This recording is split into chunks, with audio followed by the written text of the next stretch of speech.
A Fake Banking History of the United States by Thomas J. DiLorenzo. Ask yourself this question. Was the housing price bubble, which has burst, caused by A, a Fed policy of too much liquidity, which caused artificially low interest rates, which in turn caused a great deal of malinvestment, or B, a Fed policy of too little liquidity, which caused high interest rates and a credit-starved economy? If you chose answer B, congratulations. You may have a future as a celebrated author, historian, and Wall Street Journal commentator. Answer B is a theme of a truly ridiculous article by John Steele Gordon in the October 10 issue of the Wall Street Journal Online, entitled A Short Banking History of the United States. The article is an attempt to defend the Fed, its founding father Alexander Hamilton, and the regime that it finances. Gordon is the author of a book entitled Hamilton's Blessing, which sings the praises of a large public debt, something that Hamilton himself called a public blessing. Rather than faulting the Fed for creating yet another boom and bust cycle, Gordon blames the current economic debacle on the baleful influence of Thomas Jefferson. Jefferson was the foremost opponent of a bank capitalized with tax dollars and operated by politicians and their appointees from the nation's capital. Hamilton's Bank of the United States, BUS, a precursor of the Fed. Thus, despite the fact that the real blame for the current economic crisis lies squarely in the lap of the Fed and its ideological underpinnings, particularly the legends and myths surrounding Hamilton, Gordon attempts to convince us that opposition to politicized, centralized banking is the real problem. Anyone who believes this could easily be persuaded that up is down, white is black, and day is night. The purpose of the Fed, according to Gordon, is to serve as a sort of a monetary benevolent despot, to guard the money supply, regulating the economy thereby. Right-wing statists like Gordon, like left-wing statists, have adopted the custom of smearing Jefferson as a slave owner, not so much because they are appalled that he owned slaves, but because their objective is to denigrate his laissez-faire limited government political philosophy.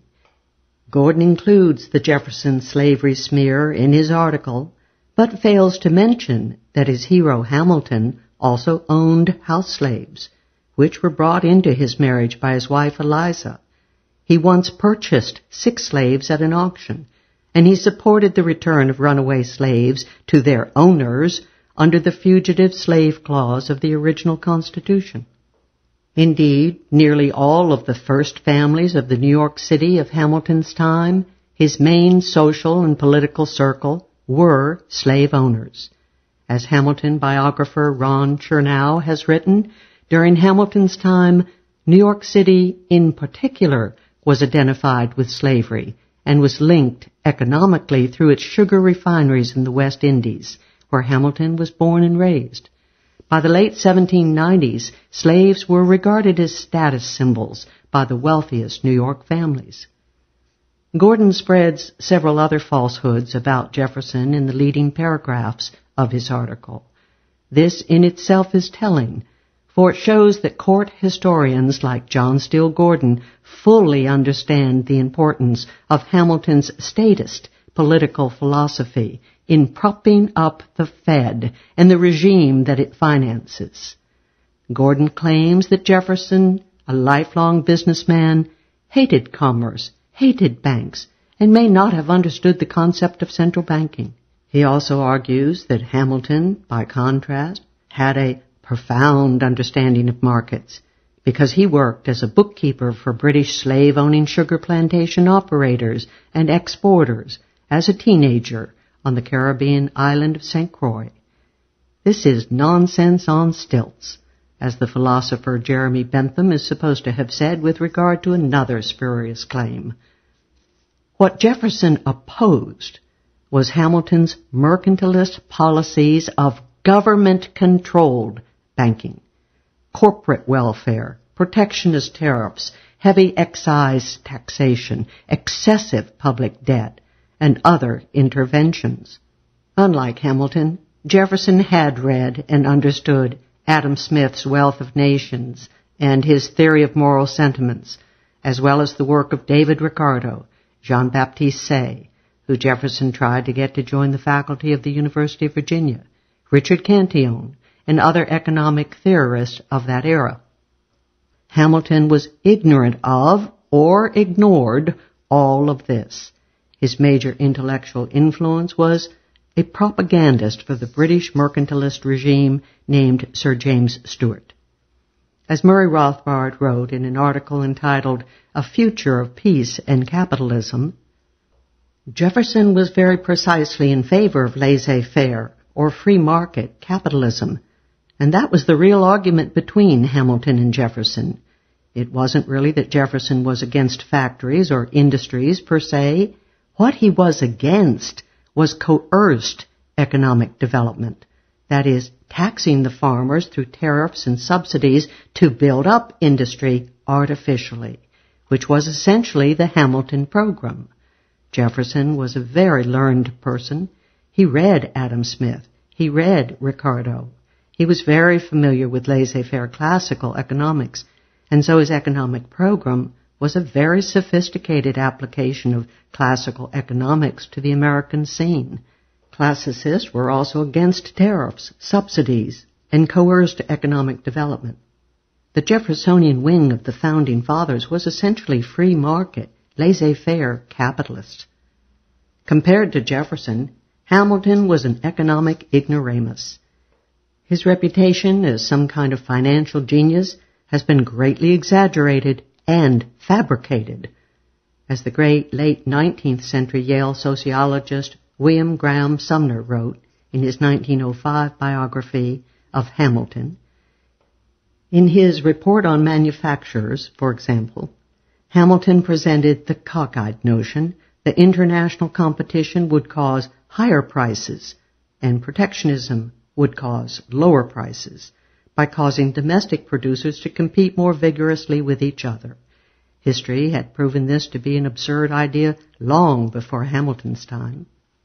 Hamilton also condemned transportation costs, calling them an evil which ought to be minimized through protectionism.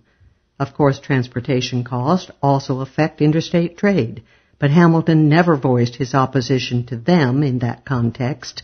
Hamilton was such a mercantilist that he even argued in favor of a monopoly of the domestic market by banning all imports altogether.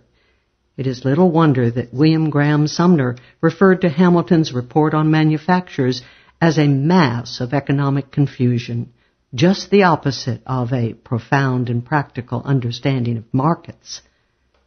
Jefferson was not the only prominent opponent of Hamilton's scheme to establish a bank operated by politicians out of the nation's capital. James Madison also opposed the First Bank of the United States, BUS. The Virginia Senator John Taylor was as learned on the subject of political economy as Jefferson was, and immediately recognized the danger of imitating the Bank of England as a financier of mercantilist subsidies. What was it that drove our forefathers to this country, he asked. Was it not the ecclesiastical core and perpetual monopolies of England and Scotland? Shall we suffer the same evils in this country? Hamilton's answer would have been, why yes, we shall, for it is the surest route to accumulate power and wealth for myself and my fellow Federalist. As Gordon wrote, Hamilton wanted to establish a central bank modeled on the Bank of England. John Steele Gordon's short history of banking is completely filled with falsehoods.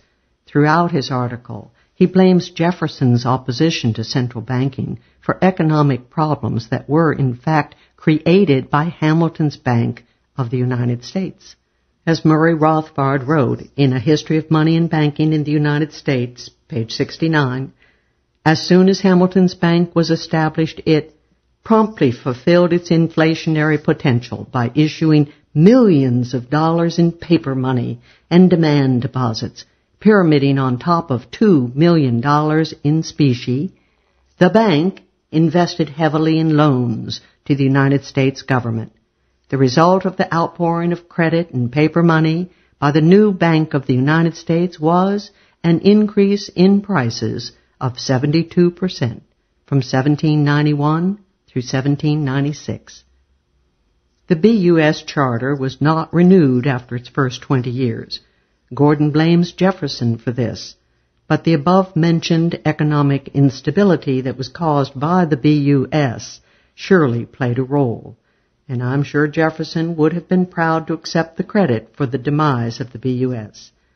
The BUS was revived after the War of 1812 in 1817, and it immediately ran into grave difficulties through mismanagement, speculation, and fraud, wrote James J. Kilpatrick in his book, The Sovereign States.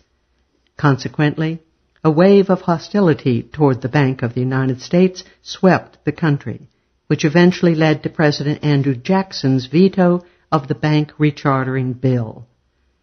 In 1817, the BUS quickly lent $23 million with a specie reserve of only $2.3 million.